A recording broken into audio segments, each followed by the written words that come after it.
पत्रं पुष्पं फलं तोयं यो मे भक्त्या प्रयक्षति तदहं भक्त्युपहृतो मश्नामि प्रयतात्मनः। सुप्रभात देवियों एवं सज्जनों, कृष्ण संदेश सुधा चैनल के माध्यम से मैं धर्म प्रकाश भदौरिया गीता विश्लेषक गीता की ज्ञान गंगा में अवगाहन हेतु उपस्थित एवं मधुसूदन भगवान कृष्ण के चरणों में अगाध निष्ठा रखने वाले आप सभी प्रबुद्ध एवं विद्वान श्रोताओं का हार्दिक अभिनंदन एवं कोटि कोटि वंदन करता हूँ। पिछली वीडियो में हमने जिस श्लोक का विश्लेषण किया था वही श्लोक था अज्ञश्चा श्रद्धानस्य संशयात्मा विनश्यति नायं लोकोस्ति न परो न सुखम संशयात्मनः। मधुसूदन भगवान कृष्ण अर्जुन को बता रहे थे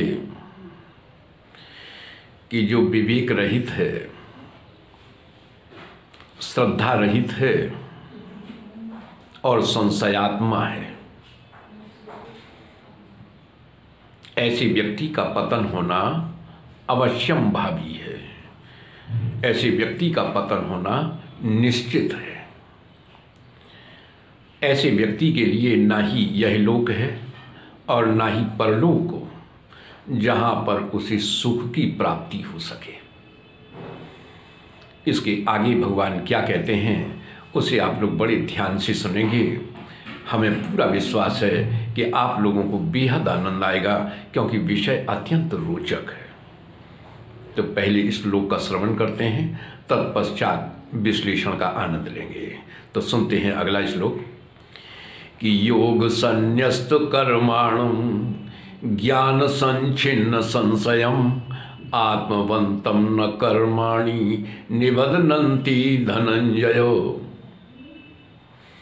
इस श्लोक के माध्यम से मधुसूदन भगवान कृष्ण अर्जुन को बता रहे हैं कि जिसने योग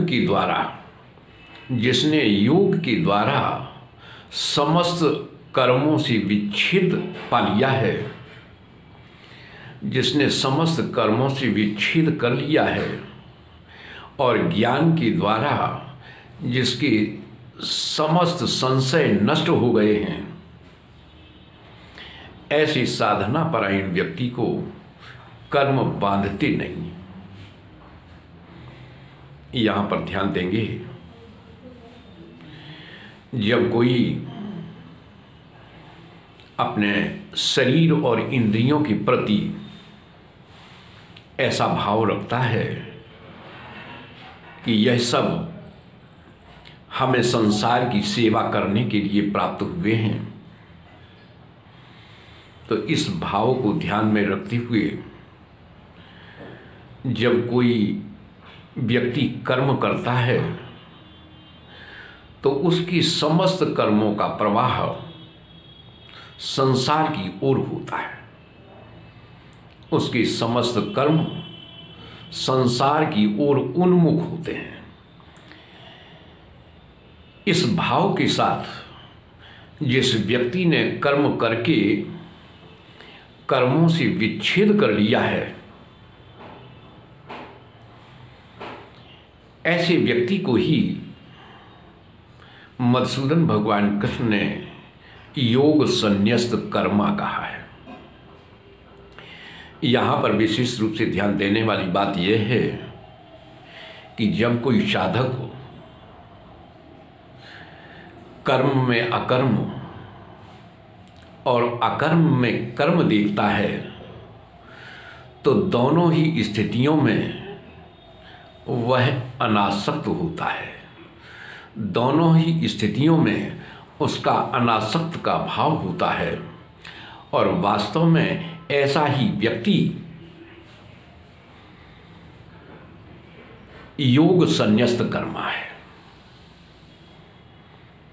जब कोई व्यक्ति या जब कोई साधक कर्म के सिद्धांत को भली भांति समझ लेता है, कर्म तत्व को भली भांति समझ लेता है, ऐसी स्थिति में उसके समस्त प्रकार के संदेह नष्ट हो जाते हैं। आगे भगवान कहते हैं कि आत्मवंतम से अभिप्राय है कि एक कर्म योगी सदैव स्वरूप बोध चाहता है। वह जानता है कि कर्मों का संबंध स्वरूप से बिल्कुल भी नहीं होता।